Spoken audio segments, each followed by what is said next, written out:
Welcome once again to online classes of Max Academy. कल जैसा कि हम लोगों ने देखा था कि 4 फंडामेंटल फोर्सेस हमें इस नेचर में पढ़ना है। कौन कौन से थे वो? ग्रेविटेशनल फोर्स, इलेक्ट्रोमैग्नेटिक या electrostatic force, strong nuclear force और वीक न्यूक्लियर फोर्स। मैंने आपको बताया था कि हम डेली एक एक जो फोर्स है उसे डिस्कस करेंगे और उसकी प्रॉपर्टीज को भी डिस्कस करेंगे। तो आज पहला नंबर आता है ग्रेविटेशनल फोर्स का। ग्रेविटेशनल फोर्स होता क्या है? देखिए, जो ग्रेविटेशनल फोर्स है एक यूनिवर्सल फोर्स है। यूनिवर्सल मतलब पूरे यूनिवर्स में काम करता है। कब काम करता है? जब किन्हीं 2 बॉडीज के मासेस होता है। मतलब ग्रेविटेशनल फोर्स कब वर्क करता है? जब कोई 2 बॉडी के मासेस हैं, 2 बॉडी हैं जिनका कुछ मास है, उनके बीच में जो अट्रैक्शन फोर्स काम कर रहा है उसे आप बोलते हैं ग्रेविटेशनल फोर्स। कैसे अट्रैक्शन फोर्स काम करता है कि अगर ये मेरे हाथ में जो चौक है, अगर मैं इसे ऊपर उछालूंगी तो ये नीचे की ही तरफ आएगी। क्यों? क्योंकि अर्थ उस पर एक अट्रैक्शन फोर्स लगा रही है। अगर अट्रैक्शन फोर्स नहीं लगाती, रिपल्शन फोर्स लगाती, तो चौक कहाँ चली जाती? ऊपर चली जाती। ऐसा तो होगा नहीं जब तक कि आप इस पर बहुत ज्यादा एक्सटर्नल फोर्स ना अप्लाई करें। तो जो भी ग्रेविटेशनल फोर्स है वो उन 2 बॉडीज के बीच में लगता है जिनके मासेस होते हैं by the virtue of their masses, and it's a universal law. It's a universal law. ये कैसा है? पूरे यूनिवर्स में काम करने वाला है। तो न्यूटन नाम के साइंटिस्ट के हिसाब से जो ग्रेविटेशनल लॉ है वो न्यूटन साइंटिस्ट ने दिया। तो न्यूटन साइंटिस्ट के हिसाब से सपोज कि ये एक बॉडी है, ये दूसरी बॉडी है, इसका मास ये A नाम दे दीजिए, ये B नाम दे दीजिए। इसका मास है m1, इसका मास है m2। इसका सेंटर ये है, इसका सेंटर यहाँ पे। इन दोनों के बीच की डिस्टेंस कितनी है? r। तो according to Newton's law, gravitational Newton's law, जो दोनों के बीच में, दोनों ऑब्जेक्ट के बीच में लगने वाला अट्रैक्शन फोर्स है, अगर हम उसे बोले F, ये लगने वाला फोर्स दोनों बॉडीज के मास के प्रोडक्ट के डायरेक्ट प्रोपोर्शनल होता है। फिर से एक बार सुन लीजिए, जो फोर्स काम कर रहा है वो इन दोनों बॉडीज के मासेस के प्रोडक्ट के डायरेक्ट प्रोपोर्शनल होता है और इनवर्स प्रोपोर्शनल होता है दोनों के बीच की डिस्टेंस के स्क्वायर के। क्या बोला हमने? मासेस का प्रोडक्ट उसके प्रोपोर्शनल और बीच की डिस्टेंस का स्क्वायर उसका इनवर्स प्रोपोर्शनल। दिख रहा है आपको? LHS सेम है ना? RHS अलग अलग है, LHS सेम बना सकते हैं आप। तो क्या लिख सकते हैं formula? F proportional to m1 m2 upon r square. ये आपका फॉर्मूला हो जाएगा।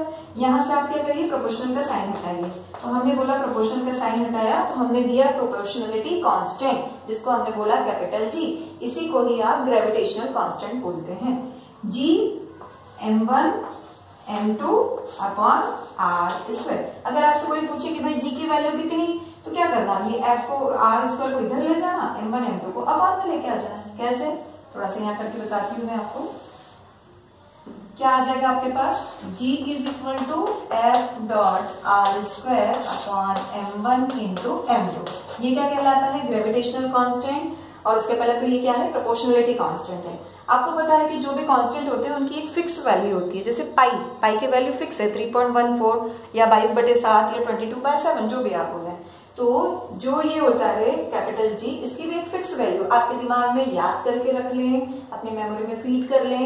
और जो आपकी या फिर जो स्टडी टेबल है जहाँ पे आप बैठते हैं वहां पर कुछ इंपॉर्टेंट फिजिक्स की जो वैल्यूज है, वो डिजिट्स हैं, उन्हें आप लोग लिख के रखा करिए और उन्हें याद करने की कोशिश किया करिए। लाइफ लॉन्ग आपको याद रहेगी। हम बात कर रहे हैं G की मैग्नीट्यूड की या मैथमेटिकल वैल्यू की, दैट इज 6.67 इंटू 10⁻⁻11। ये होती है इसकी मैथमेटिकल वैल्यू जो यूनिवर्सल है। ये कभी भी कहीं भी नहीं बदलेगी। कहीं भी आप यूनिवर्स में चले जाइए, कभी नहीं बदलेगी। इसकी वैल्यू G की। क्या बोला? Gravitational constant. कहाँ से आया? ग्रेविटेशनल फोर्स की स्टडी करने से।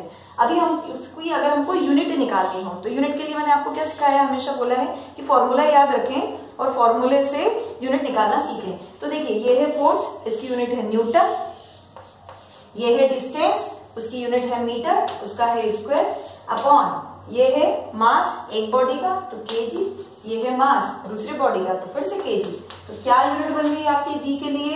G is equal to 6.67 into 10⁻⁻11 newton metre square पर केजी स्क्वायर, ये इसकी वैल्यू होती है और इसे आप बोलते हैं ग्रेविटेशनल कांस्टेंट। आपको यूनिट निकालते आना चाहिए, आपको वैल्यू याद होना चाहिए और आपको ये पता होना चाहिए कि इसका ओरिजिन कहाँ से है। अगर आप इतना कर लेंगे तो आपको same to same electrostatic force या इलेक्ट्रोमैग्नेटिक फोर्स है हम वो भी कर पाएंगे, जिस पर कुलम्स लॉ लगता है, कुलाम का लॉ भी बोलते हैं। क्या देखा आज हमने? ग्रेविटेशनल लॉ देखा।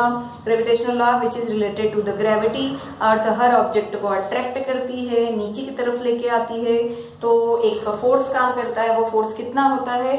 You can give this by this formula m1 m2 upon r square. Proportionality का साइन हटाएंगे, कांस्टेंट g आएगा, कांस्टेंट है इसलिए उसकी वैल्यू फिक्स है, that is 6.67 into 10 to the power -11 और यूनिट न्यूटन मीटर स्क्वायर पर केजी स्क्वायर। आज के लिए इतना ही। Thank you.